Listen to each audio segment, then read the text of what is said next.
Here's a question that I want to ask you before we actually get into playing Metal Gear Solid. Do you have any of them games that you have memories of beating, but then when you actually go back and play them, you realize that you haven't actually beaten them? And then you're wondering, did you watch somebody beat them? Did you eventually just watch a Let's Play on YouTube at some point? Or are they just so popular that, you know, everybody knows about how they end? Well, Metal Gear Solid 1 is exactly that sort of game for me, because I grew up with an older brother and a dad that liked playing games. And Metal Gear Solid 1, I believe this game came out in 98, 99. 1998, I was probably not, I was literally about 3 months old.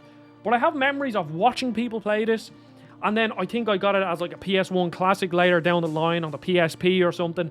And it's a game that I've dabbled in. It's a game that everybody talks about. It's a game that everybody knows those famous moments from. And my next door neighbor loved Metal Gear Solid. So all of these Metal Gear games, I've played them to some extent. I've never ever beaten a Metal Gear game. Full stop. Not even Metal Gear Solid 5, which is a game that I honestly absolutely love. And this is one of them games that I have loads of memories for, of loads of nostalgia for, but I've never beaten it. And there are certain game series that I think, especially as a reviewer, I owe it to myself and to my knowledge of games to play. I've quite an eclectic taste in games. I've played a lot of games. Give me a famous series and I will have more than likely played at least one of them. But I owe it to myself to sit down and play Metal Gear. Now, this is strange because they haven't swapped around the buttons, so circle is still the button to confirm and X is to go back the way it used to be. Now, if I am correct, this game has both the PAL and the NTSC versions in it, and for anybody that doesn't know, PAL runs at 50Hz, NTSC runs at 60Hz, which is basically how the game feels, how it controls. 50Hz is slower than 60Hz. I'm not a massive technical wizard, but that's just my knowledge of it. Obviously, I grew up in Europe. We had the PAL versions. And I'm not sure if me choosing English US is going to activate the PAL or the NTSC version, but we shall see anyway. We shall just start the game and go into Metal Gear. Now, I know very little about this. First of all, black bars. Big no-no. Why didn't they put this in widescreen? But that's just something personal for me, because I would much rather, and I know not many people will agree with this, when I was playing DS games or GBA games on the DS, I would deliberately stretch them because I despise black bars, and I always have. And I kind of wish that these games would put them stretched widescreen. I believe this is 30 FPS. This is either 1080p or 720p 30 FPS. And the later games, Metal Gear Solid 2 and 3, are 1080p 60 on the PlayStation 5 anyway. I assume on the Xbox and on the PC. But on the Switch, everything is 720 30, I think, which is a bit of a shame. Now, obviously, this game, massively influential. Well, the controls have been sorted out. I've also earned the trophy, which is always nice to see. So we're going to load into Metal Gear Solid 1. David Hayter is the voice actor. Now, you will have to bear with me because these controls are going to be quite interesting. It's going to be quite funny watching me try to play this game, because the controls are going to be all over the place. And Metal Gear Solid definitely has some very interesting control scheme. Now, I love stealth games. I always have loved stealth games. I've always loved Dishonored, Thief. Well, not always. It's when I started watching Total Biscuit. So, I've always loved Dishonored, Thief, Deus Ex. And while I'm not a massive fan of the social stealth games, I still enjoy playing a bit of Hitman. And even games like Far Cry, the reason why I love them so much is because stealthing through one of those camps with your bow is just so fun. That's why I fell in love with Far Cry 3. So, not only is this an influential series from a sort of storytelling standpoint, Kojima is obviously, I was about to call him Konami. Kojima is obviously a very influential and very important game developer. But from a stealth standpoint, this is obviously a series that I need to play, because again, as I was saying, all of these Metal Gear games I have played to some extent. Okay, now this is where I'm going to struggle. So that's how I crouch. Oh, I nearly got... Can I just crouch without going prone? I don't know. Should I be doing stealth a bit? Oh, look at that water. Oh no, he can hear me, I think, can he? Let's see. So this is like... Oh, a ration. So there's a lot of stuff in Metal Gear that obviously I know, and just growing up being a PlayStation gamer, it's weird. Like, I would say I almost have nostalgia for it. Now, a lot of the nostalgia... Oh, shit, I've already been caught. Okay, well, a lot of the nostalgia that I have for these sorts of games, for Metal Gear specifically, and this is a deep... Well, not really that deep of a cut. It's actually the Little Big Planet level pack for... I think it was Little Big Planet 2. So the only problem is, I have to try figure out these controls.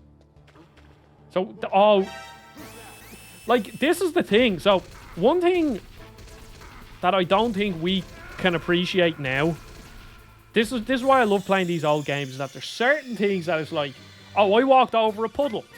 And now it's like, oh yeah, it's pretty normal. You walk over a puddle, you make noise, the enemies hear you. But there's certain things that I wish I was alive for to actually experience it at the time. The fact that I can... Like, when I played Astrobot in VR, that was a holy crap, this is amazing kind of a thing. This is really cool. But now I am awful at this game. Okay, I'm dead again. But I kind of wish I was around for like this so I could experience this and understand it. Because when I was young and playing this game, I didn't appreciate that. And apparently that's one thing that I'm certainly going to notice going through, is that you realize how sort of unique and ahead of the time Kojima was, especially in the storytelling, apparently. And there we have it. I almost completed that room, and I got caught right at the last second. And I wonder, this is going to be something that I'll probably have to battle with for a while, especially as I get used to the controls and the mechanics, is that I wonder how frustrating a game like this will be without modern checkpoints. Because I think I know exactly what to do in this room now. Like, let's see, can I do this really quick? So I basically go here, wait for him to turn, wait for that guy to turn, and now they won't be able to hear me in the puddle, yes. And now he's going to turn right up here, also triangle to go in first person, which I think is just really cool. Again, these are just things that, as somebody looking back on them, yes, I can appreciate them, but again, just what would that be like if I was experiencing this for the first time? So we listen to this call again. Yes, there's an elevator. Take the ground up. And now I just have to wait around. So there was a couple of things that I learned already, which is nice. So I can stand against a wall and lean against it, and you go into this sort of like mode that I can see. And then also, as I was saying, triangle to go in first person. I actually wonder, is it worth my time? No, I won't. So we'll just wait. We'll just play the waiting game like I did. Yeah, okay, so the lift came a lot quicker there. I don't know what I did differently. Maybe I'm being a bit too sophisticated here, and that the game actually, like, detects that I've already done it and it does it quicker. I don't know. But I was waiting at that lift, waiting for that lift to fall for a lot longer last time. And I wonder, does it change depending? And now, should just be able to slink onto this lift. Yes. So this part of the game I have played quite a bit. I played a lot of the opening sequence of this game. I played a lot of it because, again, I had this as like a PS1 classic. On the PSP, I think on my PSP Go, I forget. I could be completely wrong. I definitely played this game on original hardware at one point, but definitely on the PS3 or the PSP. And as you can see, Hideo Kojima's name is plastered all over this the way Kojima does it. And when Death Stranding came out, I played a bit of it, and it just didn't click with me. And then when Death Stranding Director's Cut came to the PS5, I reviewed it for Game Explain, and I gave it more time, and I found something that I genuinely love. I think Death Stranding Definitive Edition is one of my favorite well, I know it's a PS5 game, but one of my favorite PS4 era games. There's something so unique and special about it, and that game proved to me, kind of showed me the magic of what a Kojima game can be. Even though you're delivering packages, the story is so interesting, the world is fascinating.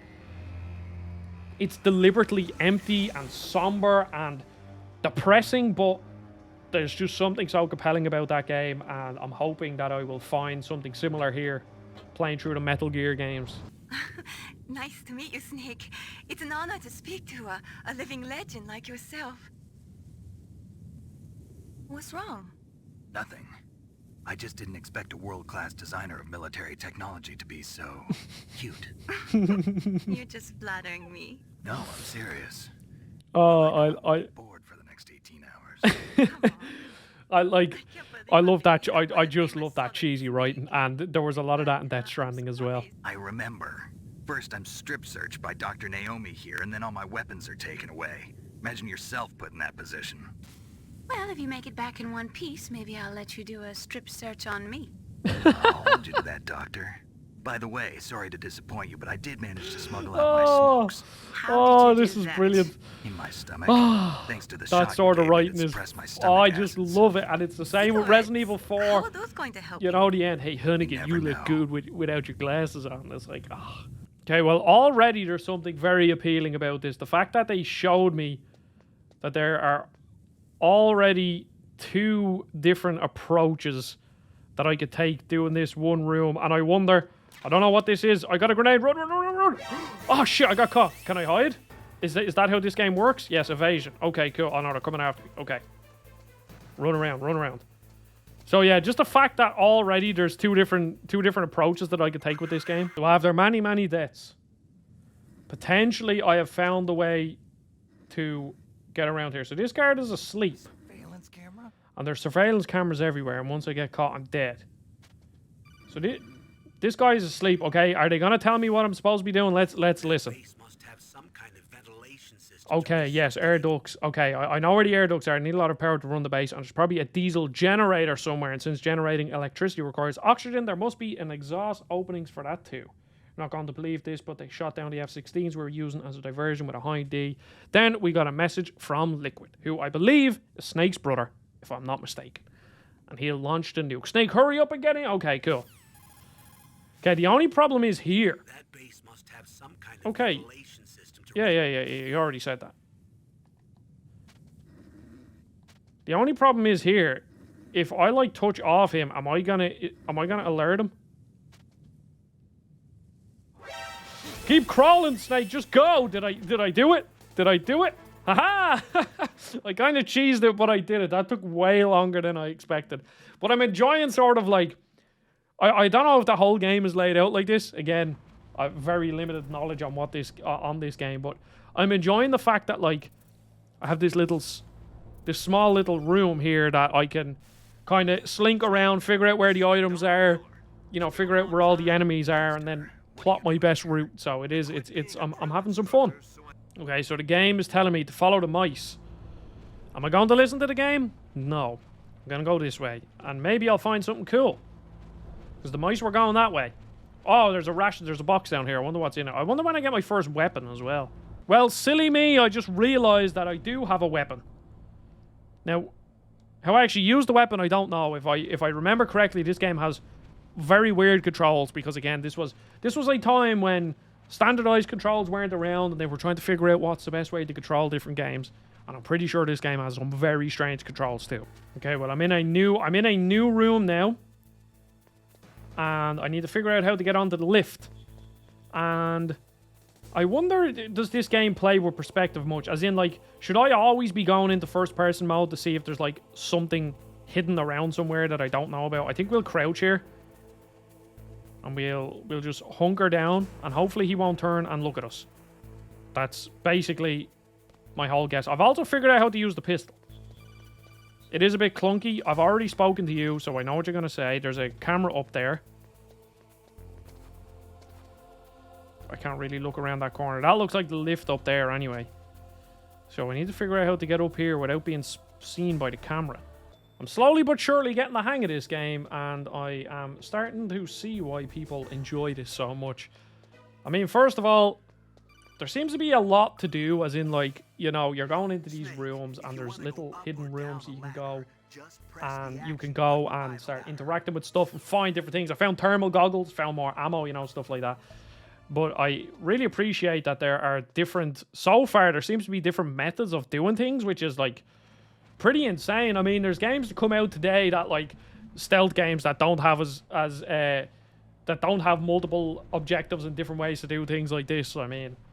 Well, Assassin's Creed Mirage does. It does, but, like, some of the Assassin's Creed games don't do that.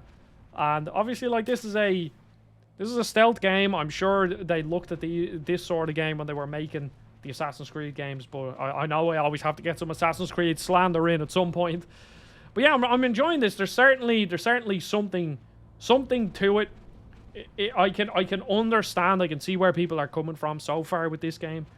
Where now I will admit, there are times there when I was going through a level in through like one of the parts, and I found all the stuff that I wanted to find, and then I got caught, and felt like it was more of the controls that messed me up over anything. So I think once I fully start to grasp the controls, because obviously with these sorts of games, there is a certain level of, these are old games, so we need to learn the controls to them, you know. Isn't there a place to drop down? Okay, well, we shall see. Will do, thank you. Press select to exit. Oh, cool. Like, look how cool this is. And you have these cinematic cutscenes. I mean, obviously, Snake looks like he's a plastic model that has been smudged, but, you know, we can excuse that, but it have all these sort of cinematic cutscenes. Now, I will admit, after watching this cutscene, I can see that the dialogue is quite stilted, I guess. Just how it's delivered, or more how it's written. I think the voice acting is really good and high quality, but it's definitely very, very early cinematic game writing, because game writing has always been kind of behind other sorts of writing, but still entertaining. I mean, it's introducing all the famous characters, Psycho Mantis and all that. And yes, I am very, very excited to play more of this game, to be honest, because again, as I was saying, there's something about this game that is kind of, you know, I want to play this game because it's a seminal game. It's one of them games, I think, that if you want to understand the lineage of gaming and where gaming came from, this is one of the most important games probably ever in the history of games, and one of the more interesting ones as well. So I probably will review this game at some point. Hopefully in the future, like in a week or two.